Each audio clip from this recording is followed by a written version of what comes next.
అందం మహిళల క్రికెట్ జట్టులో టీ20 టోర్నమెంట్లో భారతదేశం విజయం సాధించింది. అందులో భాగంగానే భారతదేశానికి చెందిన ఒక మారుమూల గ్రామం ఏపీకి చెందిన కరుణ కుమారి విజయం సాధించింది. వాళ్ళ టీం అంతా కూడా అందులే. సో టీం ఎలా ఆడారు ఏంటి అనేది మనం చూసాం ఆల్రెడీ. సో విజయం సాధించి ఈరోజు గ్రాండ్ వెల్కమ్ చెప్పడానికి కూడా గన్నవరం ఎయిర్పోర్ట్కి చేరుకున్నారు. చాలామంది క్రికెట్ అభిమానులు, క్రికెట్ ప్లేయర్స్ కూడా ఇక్కడికి చేరుకున్నారు. మనతో మాట్లాడడానికి కరుణ కుమారి వాళ్ళ అమ్మ నాన్నగారు ఉన్నారు. మాట్లాడదాం. సో ఫస్ట్ మీరు ఎలా ఫీల్ అవుతున్నారు? చాలా ప్రౌడ్ మూమెంట్ ఇది. భారతదేశానికి మొత్తానికి కూడా చాలా గర్వింపదగ్గ విషయం. సో ఎలా అనిపిస్తుంది? చాలా హ్యాపీగా అనిపిస్తుంది సార్ మేడం. చాలా ఆనందంగా ఉంటుంది సార్ మేడం. ముందైతే పాపకి కంటి చూపు లేదా అని తెలియకే మాకు చాలా ఇబ్బందిగా ఉండేది. ఒక్కొక్కడికి చెప్పుకోలేనంత బాధ ఉండేది.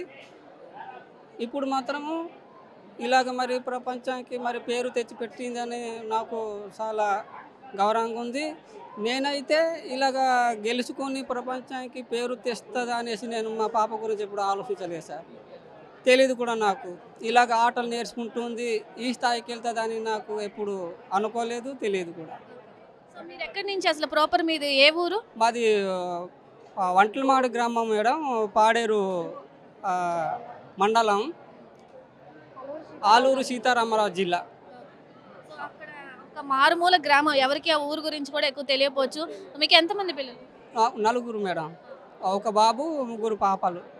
అవును. ఎలా ఉండేది అంటే మీకు ఇంత నలుగురు పిల్లలు అంటేనే చాలా భారంగా అనిపిస్తూ ఉంటుంది. మరి ఈ అమ్మాయికి క్రికెట్ ఇంట్రెస్ట్ ఉందని మీకు ఎప్పుడు తెలిసింది? ఏమైనా చెప్పిందా? మాతో చెప్పలేదు మేడం.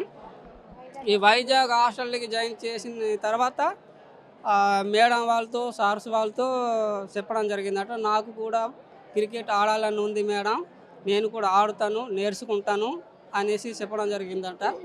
చెప్పిన తర్వాత మన అజయ్ సార్ వాళ్ళు, స్కూల్ నుండి మేడమ్స్, సార్ వాళ్ళు, సత్య మేడము, ఇలాగ అందరు కలిసి మా పాపని ఇలా ప్రోత్సహించారట మేడం.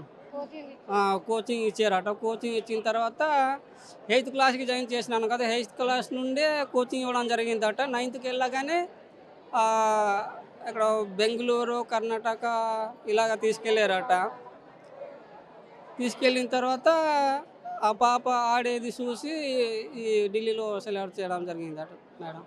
సో మీరు చెప్పండి, కప్పు గెలిచినప్పుడు మీ ఫీలింగ్ ఏంటి? ఆ ఆట మొత్తాన్ని మీరు చూసారా? మేము చూడలేదు మేడం. మాకు టీవీ లేదు, మాది విలేజ్ కదా, మాకు పేపర్ చదవడం కూడా రాదు.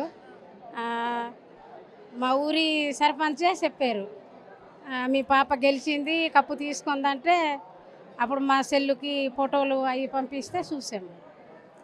మరి మా పాప వైజాగ్ వచ్చిన తర్వాత అజయ్ సారు మరి ఎంత కష్టపడి మా పాపని ఈ స్థాయికి తీసుకురావడం అంటే మేము నిజంగా అతనికి మేము రుణపడి ఉండాలని మా ఆశీస్సులు.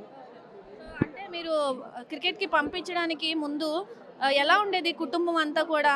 ఆమెకి మీరు హాస్టల్లో వేశారని చెప్తున్నారు. అంటే ముగ్గురు ఆడపిల్లలని బరువుతో హాస్టల్లో వేయడం జరిగిందా, లేదు అంటే ఏంటి?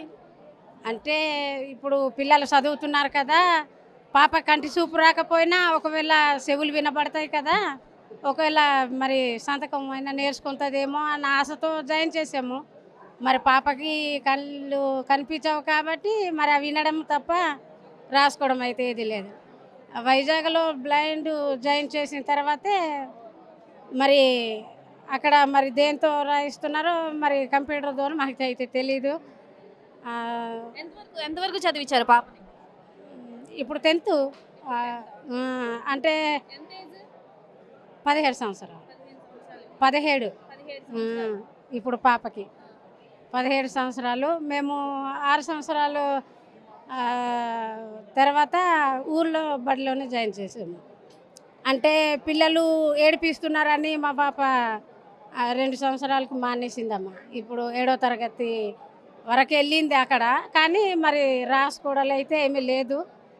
అలాగే పిల్లలతో పాటు ఇద్దరు మా ఆడపిల్లలతో పాటు పంపించేదాన్ని ఆశ పెట్టి, తల్లిగా నేను ఉన్నానని. అంటే ఊర్లో వాళ్ళు మరి ఈ రాష్ట్రానికి మా జిల్లాకి పేరు తెచ్చినందుకు మేము చాలా